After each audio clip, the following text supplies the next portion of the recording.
Gặp được nhau giữa thế giới này là nhân duyên ngàn năm kéo dài. Mình may mắn tìm thấy nhau, gặp nhau để nhớ thương rồi yêu. Hỏi nhân gian điều quý giá nào mình sẽ mang theo giây phút cuối đời. Chỉ có tấm lòng chân thành, tình yêu son sắt ta mang theo. Người đời kia vẫn thường đánh đôi, chọn lấy vinh quang hay giàu sang, còn anh luôn là kẻ ngốc nghếch. Em có muốn biết trong lòng của anh thế nào? Dù anh có cả thế giới mà phải không còn em nữa, thì tất cả cũng chẳng có ý nghĩa gì. Anh cần em kề bên rồi ta cùng nhau già đi, với anh chỉ cần thế thôi. Mỗi người mang một mơ ước và anh xin chọn tình yêu, chọn bình yên cùng em sống vui mỗi ngày. Cả đời ta cùng nhau hạnh phúc, với anh đã đủ rồi. Thế giới của anh là em.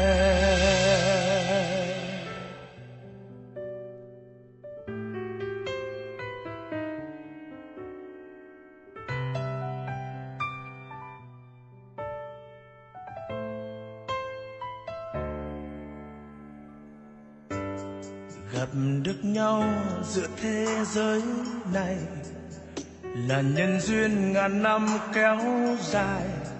Mình may mắn tìm thấy nhau, gặp nhau để nhớ thương rồi yêu.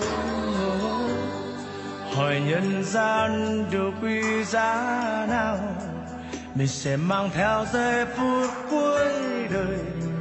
Chỉ có tấm lòng chân thành, tình yêu son sắt ta mang theo.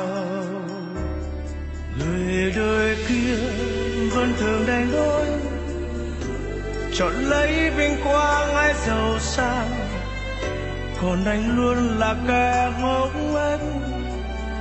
Em có muốn biết trong lòng của anh thế nào?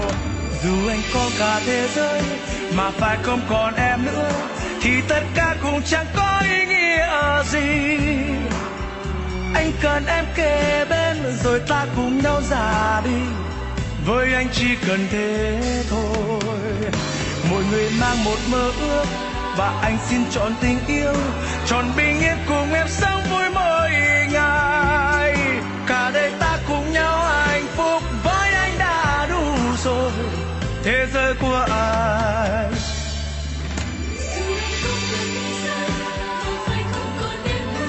thì tất cả cũng chẳng có ý nghĩa gì.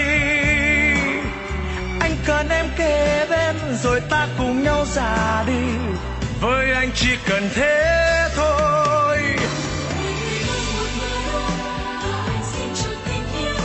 Chọn bình yên cùng em sống vui mỗi ngày. Cả đời ta cùng nhau hạnh phúc, với anh đã đủ rồi. Thế giới của anh